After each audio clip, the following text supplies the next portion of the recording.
welcome to another Keelhauled podcast. I'm your host, CaptainLogun, and we've got a lot of Sea of Thieves news to cover today, so tie yourselves to the mast and hold fast. Ahoy there, pirates. I hope you had a good last week, even without the patch. Today, I'm going to cover why that didn't happen, as well as a few other things.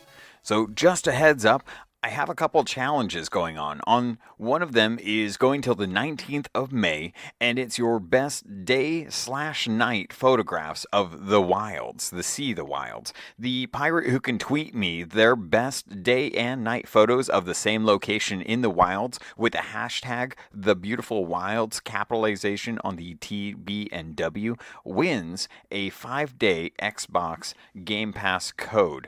Now, that is just going to the 19th, so make sure you get that in over on Twitter. If you have any questions or anything, feel free to let me know too. You can always reach me on Twitter or email by CaptainLogun@gmail.com. Now, the second challenge is to actually help Captain J from the Crow's Nest YouTube channel, another community member for the Sea of Thieves if you're not following him.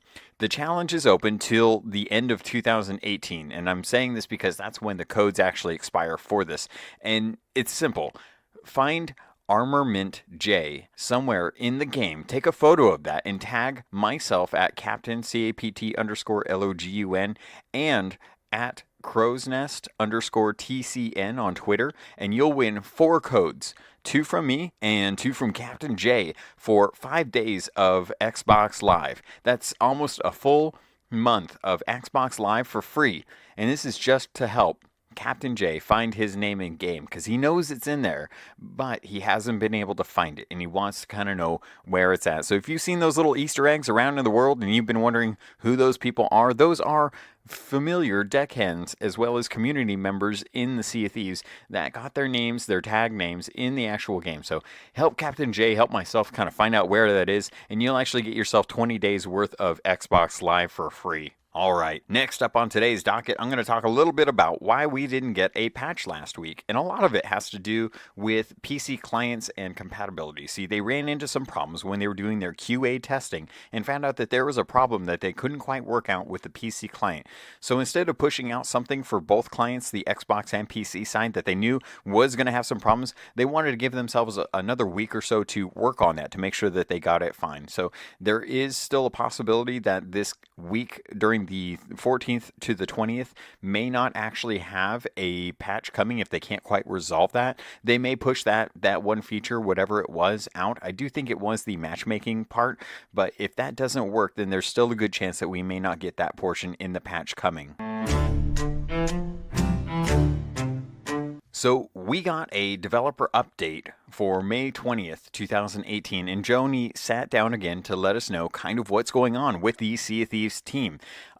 One of the things, and I'm going to go through this video and kind of break it down by point so that you don't miss anything, or in case you forgot what's coming up this week. So this coming patch is going to actually have the sovereign set that was in the patch notes for the last patch, but wasn't actually in the client. And they've actually made sure that they're working on making sure that each time they put a patch out, that the patch notes versus the content actually makes sense. That they actually make sure that they aren't saying that there's something in the game that actually isn't. So they're working on that communication to make sure that there's a little more cohesion between the teams developing the patch notes versus the client that's going to be pushed out. So I'm thankful for that. I'm interested to see what this sovereign set is going to look like as well too. So the first major part of the patch coming this week will involve the eventual removal of 8 items on the 22nd of May.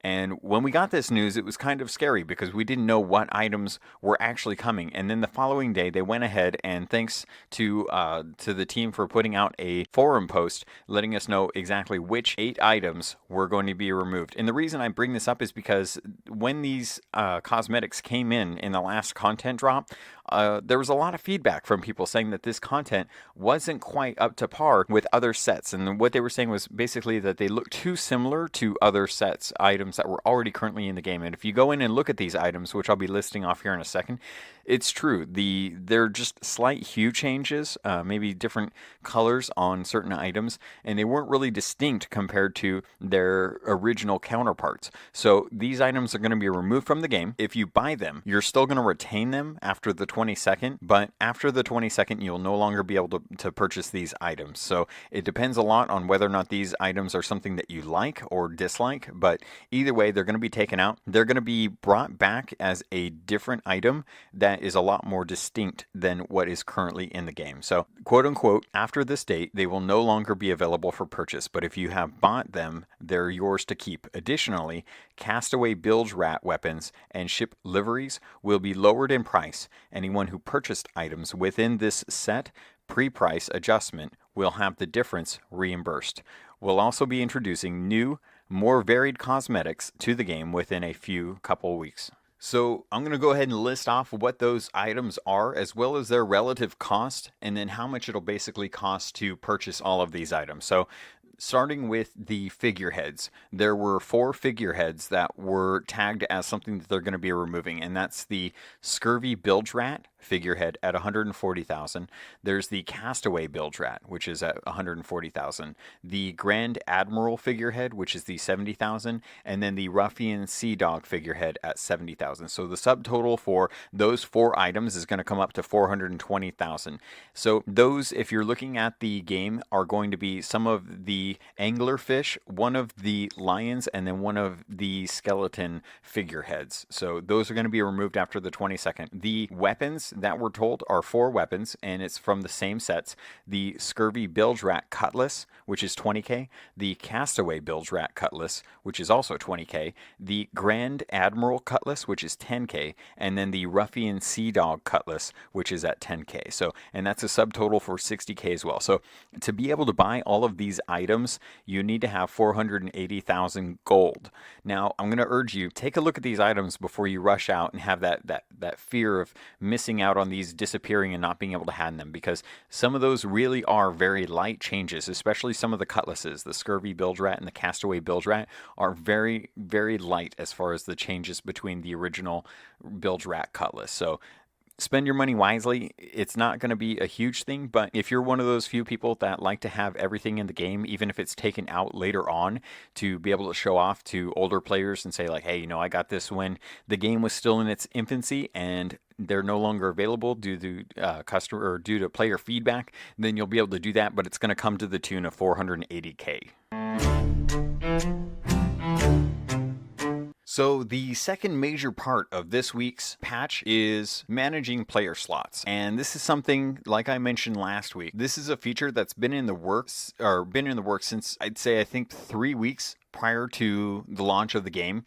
This is also the most likely reason why the patch was delayed. I can imagine this is probably something that's really hard to coordinate with other people and manage through the PC client when you are matchmaking. So Joni talked about basically how they were running into problems with the PC client, and I can imagine this is probably what it had to deal with, but I'm looking forward to this actually being in the game, because currently as it stands, you have to anticipate whether or not you're going to have other people join you when you start a voyage, because once you start a voyage, that's it. You're locked in, you're going out, you're sailing, you're getting things to turn in, and you actually have to go physically turn those things into an outpost to get credit for them. So giving us the ability to start with a 3-man team on a galleon and lock out a 4th slot if we don't want someone joining in, knowing that someone might eventually get home and join up, is going to be nice to be able to have that. So that being said, I also really enjoy being able to have public slots available. So say I have a 4th person and that 4th person needs to leave. Sometime it is nice to be able to have another person come in that I don't know to join up and get to meet them and help them kind of as they're working towards their way to Pirate Legend. Some of the other features that they are working about, I'm going to cover real quickly. The first one that's worth checking out is just how sneaky you're going to be able to be when taking on other ships. So gamer tags will now be hidden when you're underwater, though we won't know till the patch is out if this is just for enemies or if it's for crewmates as well, because that can be kind of tricky. I know that there's been many a times that I've been tipped off to a pirate trying to board because I could see their gamer tag underwater. especially with powder kegs, or when we're chasing after someone and we see someone kind of going by the ship as we're sailing by, and them trying to capture or jump onto the actual ladder to be able to drop our anchor. So it'll be nice to see how this works. I'm hoping that it's not just limited to underwater, that eventually we have things like where the dark or at nighttime basically is another way that we can kind of be sneaky as well too, so that in one of the videos they actually showed a sloop crew sailing up next to a galleon, and that galleon didn't realize that the sloop crew had actually boarded them and taken a chest, jumped on, and then sailed away. That's almost impossible unless everyone on a galleon is actually on an island fighting skeletons or looking for treasure and stuff. It's almost impossible to get to a ship without them knowing. And I think if we implement ways where it's harder to see ships at night, as well as gamer tags, it will definitely open up a lot more room for that kind of sneaky behavior where you're actually rewarded for turning off all of your lanterns. Because even at night when you are sailing, if you have all of your lanterns out, while it is harder to distinguish ships from islands or cannon towers at forts, it's not impossible. And I feel like that maybe we could darken things down, maybe make it a little more difficult for ships to be seen at night when their lights are completely off. Kind of reward that experience of sailing in the night as pirates would. The next interesting thing that I thought was kind of cool that Joni talked about was one of the engineers was working on kind of a side project that allowed players to be able to share resources that are gatherable. So I'm talking about bananas, planks, and cannonballs. That's typically something that you go out and it's a limited resource, and you typically only have 5 bananas and 5 planks and 10 cannonballs. So if, say, for example, you're on an island and you're actually fighting a bunch of skeletons, say like flintlock pistol skeletons who are very deadly, and you run out of bananas because you're taking on multiple waves, if someone comes ashore after spawning and grabs a bunch of bananas, they can actually bring you some as well, and you can actually trade that. So if you're looking to do this, the way to do it is to hold out your banana or hold out your cannonball and use the secondary function as if you were showing someone a compass or a pocket watch, and they can then pick it up as if it was a piece of loot. So it's an interesting mechanic to see. I'm curious to know just how much use this will get, and if this is going to be something that is going to be extended past limited supply. So the thing that comes to mind is something I talked about a while ago, which is gold. Gold is not currently transferable between characters because it opens up a wide problem of selling gold online, but it is kind of a nice thing to be able to give someone gold that wants to buy something that may not have the gold at the time or the time to grind it out. So that's something I'm looking to see if that gets changed. A quality of life improvement that I would suggest, since this is something that is being paid attention to, deals with the Merchant Alliance crates, specifically ones where you have to put resources in them, because currently you have to interact with the crate and then you have to click a button or click an item to say store banana, and you have to click that multiple times, as opposed to with the barrels. If you're just holding the items, it gives you the opportunity to put them in the barrel automatically. It's not something you have to actually interact to open up the barrel to put stuff in. So curious to know if that's something that they would take a look at, see if that's something that is possible or something that they just don't think is as bad of a quality of life issue. One of the next things on the video that I want to cover that I think is really great is the chances of castaway chests at higher gold hoarder levels has actually been reduced. I know this is a welcome change for me. I've always wondered why we tended to get more maps with the same pool of chests instead of higher level chests with fewer maps. So currently the way the system works is once you hit certain levels or certain level reputation levels with a faction, especially the gold hoarders factions, the number of islands you go to visit typically increases, but the quality of the chests don't. You're still just as likely to get a castaway chest at lower levels as you are at higher levels. But the benefit of the higher levels is you have more opportunities to go dig up chests, which doesn't make much sense when if you have fewer islands to go visit and the same pool of chests, then it's potentially better for you to chain multiple quests, since the chance of getting chests at a high or low value are the same. So it almost benefits people at lower levels to continue to do lower level quests, even though higher levels you should be getting stuff higher. So I'm glad to see this. This goes back to kind of where I came from when I saw the progression video that was released last year, where it was explained that as you advance in reputation and voyages, your voyages will become richer and more rewarding, but they'll challenge you more and introduce more mechanics. Now, as it stands, the higher level gold hoarders don't offer different challenges. You're still faced with the same riddles and the same X marks the spots. There might be more skeletons that spawn, but I haven't seen skeletons that are of different types. So the challenge to get better quality chests from higher level gold hoarder reputation is still the same as if it were lower levels. You just have more maps in the voyage. So I'm hoping that this change is really kind of benefiting the people that are at higher levels that can't take advantage of going out and getting smaller quests or smaller number of quests. That's a lot of the reason why I think a lot of people are throwing down quests, checking to see if it has any riddles, and then canceling it if it does, and going with ones that have more maps that actually have X marks the spots. All right, so Joe then reiterates how the Hungering Deep does have the shortest development time and will have some light puzzle solving and collaboration between players. They're getting this content out as soon as possible, and I know a lot of players were hoping that it would be early May, as some sites were reporting. Going back, I can't find anything that stated this was the plan, and I always figured that they would want to give the development team as much possible time, since this was something that was being pushed up from potentially June.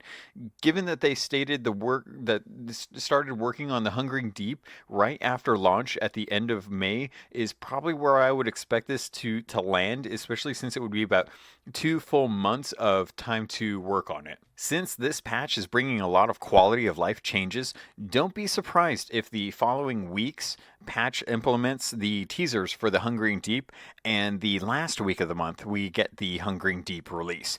That being said, we are getting a trailer this week at some of the things that are going to be teased in the Hungering Deep, as well as an actual release date. So hopefully by the end of this coming week, we'll actually know when the Hungering Deep is going to be released. So I'm kind of anticipating it going to be at the end of the month, so hopefully shortly after the release we'll actually start getting some of those weekly events following quickly after the launch. Last thing up on today's docket as far as news is concerned, I did a poll on Twitter asking what people thought the Hungering Deep's new AI threat is going to be, and between a Megalodon giving the Kraken a body and a giant manta ray in merfolk, people wanted the Megalodon, with merfolk coming in as a close second for the Hungering Deep.